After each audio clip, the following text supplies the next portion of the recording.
Hi students, Assalamualaikum warahmatullahi wabarakatuh.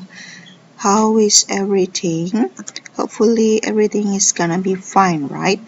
Okay, today we meet again in English lesson with me, Miss Holidah, and today we're gonna discuss about the new chapter, which is simple past tense.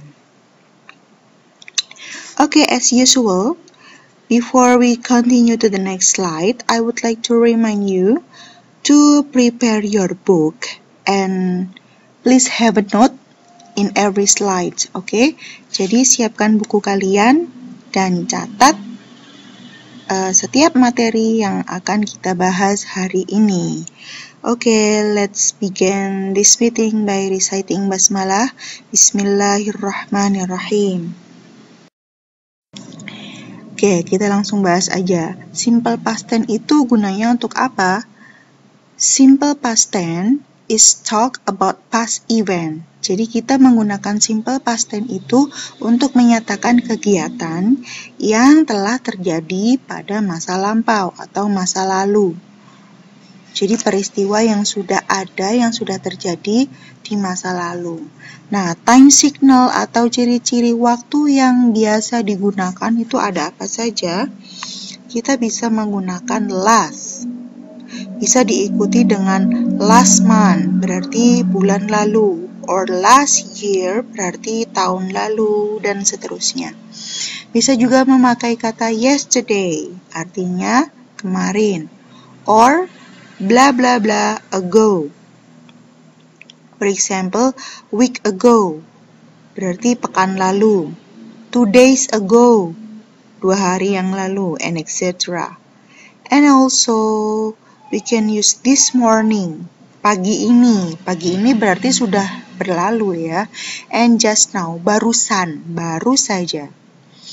Nah, okay, in simple past tense we will have two kind of pattern. Kita akan ada dua rumus yang akan kita bahas. First is verbal sentence, yaitu kalimat verbal.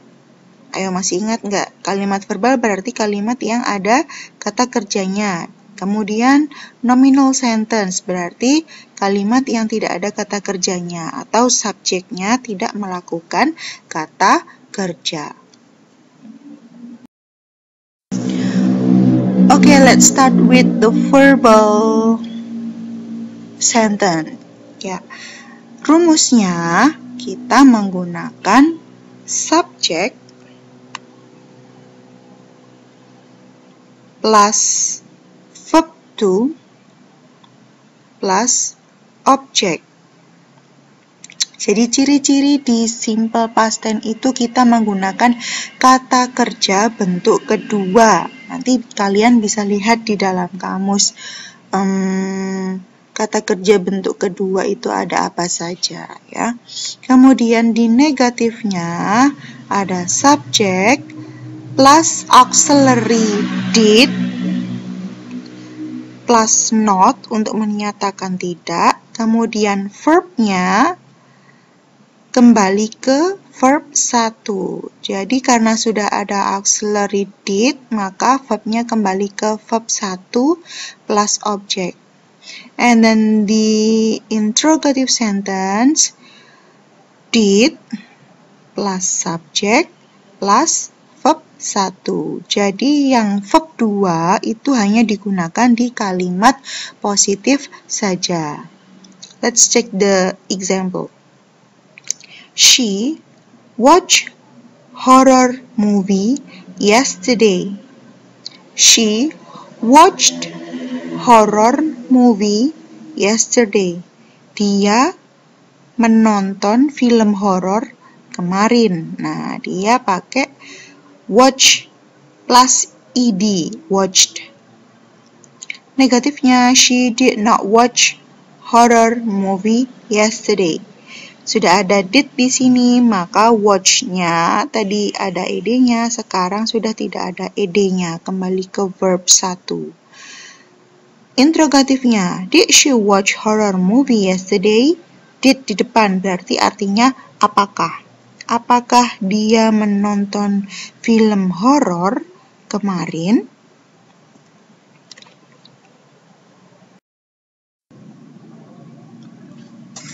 Okay, the second pattern is nominal sentence. Berarti kata kerja subjeknya tidak melakukan kata kerja, sama dengan yang simple present tense. Ada dua ya, ada verbal dan ada nominal.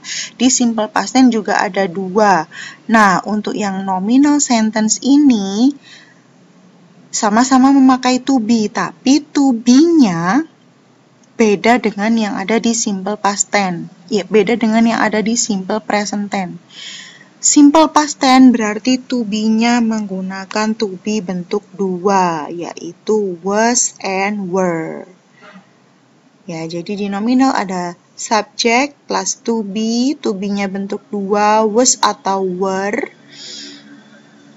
Was itu digunakan untuk siapa? To be was digunakan untuk I, she, he, it, atau one name of person atau satu nama orang. For example, Paijo. Kalau to be were berarti digunakan untuk you, we, they. Dan dua atau lebih nama orang. Misalkan Paijo and Party, berarti dia pakai were.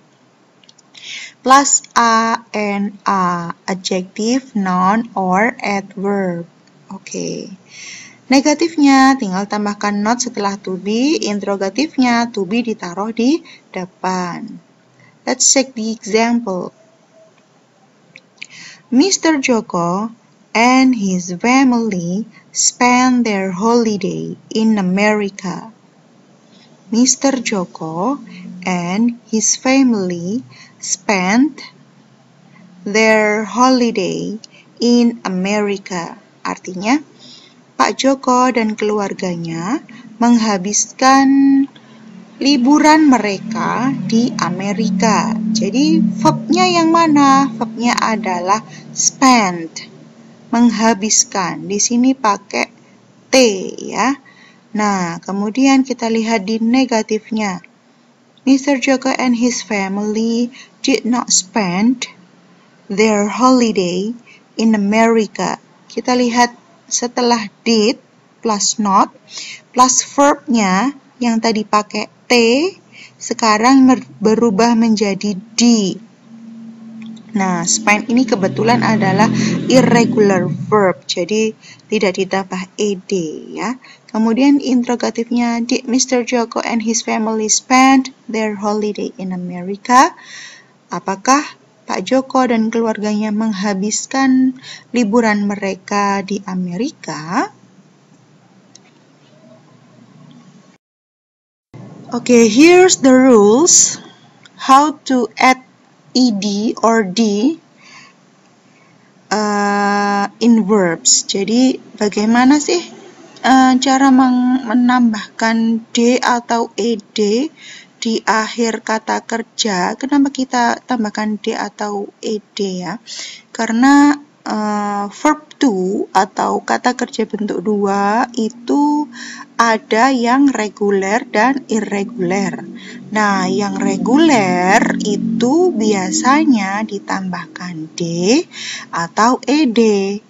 Nah, kapan kita menambahkan ed? Nah, inilah saat-saatnya. Number 1, first reason, first rule, yaitu word end with silent e. Kata-kata yang berakhiran dengan huruf e tapi tidak terbaca. Misalkan bake. Nah, bake ini kan diakhiri dengan huruf e tapi dia tidak terbaca. Nah, kita harus tambahkan d saja menjadi baked. Atau juga smile. E-nya tidak terbaca, maka kita menambahkan d saja menjadi smiled. Number 2, words end with double e. Kata-kata yang berakhiran double e. Huruf e-nya 2, ye or oe, berarti kita hanya menambahkan d saja. For example, free menjadi freed, or die menjadi died. one syllable word and in single vowel before consonant. Kata yang terdiri dari satu suku kata,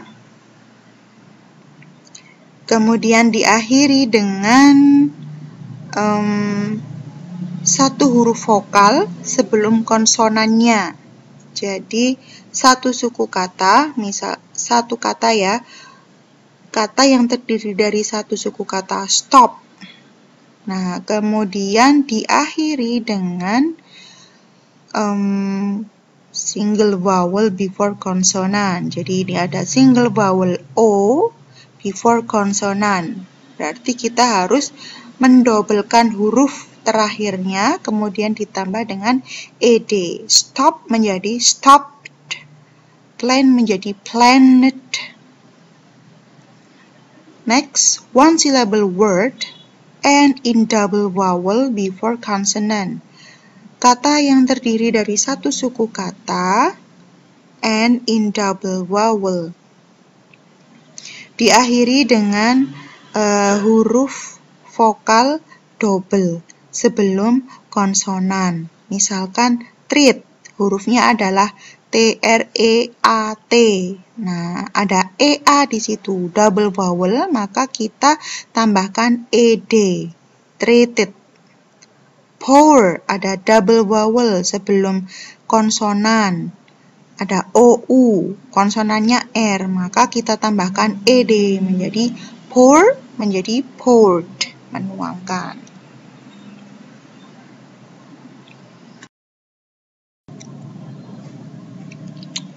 And then, when the word ending in vowel plus Y, ketika ada kata yang berakhiran huruf vokal, ditambah Y, jadi huruf vokal, terus Y, maka kita menambahkan ED. Ya, misalkan stay. Stay itu berarti huruf vokalnya A plus Y, maka menjadi stayed. Ditambahkan ed.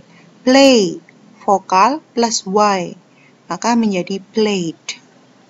And the last is kata-kata ending in consonant plus Y. Kata-kata yang berakhiran huruf konsonan ditambah dengan huruf Y, maka kita harus mengubah huruf Y ke dalam huruf I. Kemudian ditambah huruf ed. Misalkan kata try. Try, huruf konsonannya adalah R. Kemudian ada huruf Y. Jadi huruf Y-nya diganti menjadi I, menjadi tulisannya tried, bacanya tried. Or carry, menjadi carried. Alright. Okay, how is our material today about simple past tense? Hopefully you have a good understanding of it. Now, I want you to do this task. Jadi, silahkan dikerjakan task berikut ini. Tugasnya adalah categorize the verb below based on regular or irregular verb. Jadi silakan dikelompokkan kata-kata yang ada di kolom ini ke dalam kata kerja bentuk regulerkah atau irregular. Ya, jadi nanti kalian mencarinya gimana? Nanti dibuka dictionary-nya. Open your dictionary and find it. It is regular or irregular verb. Ada kata mengerjakan, menjawab, menangkap, dan seterusnya.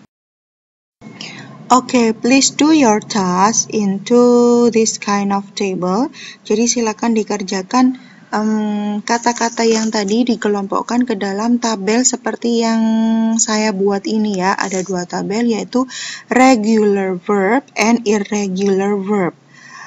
As example, number 1 tadi ada kata mengerjakan. Berarti mengerjakan itu kita cari dia regular atau irregular verb. Cari di dalam kamus. Itu ada daftar regular verb banyak sekali dan irregular verb ada banyak daftar. Cari mengerjakan ada di mana? Oh, ternyata ada di irregular verb. Maka kita menuliskannya di bagian irregular verb. Mengerjakan. Tulis verb satunya apa? Do. Verb 2-nya apa? Did. And then verb 3-nya done. Nah, kata yang kita pakai di dalam simple past tense bentuk positif itu adalah yang ada di verb 2 ini. Begitu, silakan dikerjakan seterusnya. Alright, thank you so much for today. See you on the next meeting. Wassalamualaikum warahmatullahi wabarakatuh.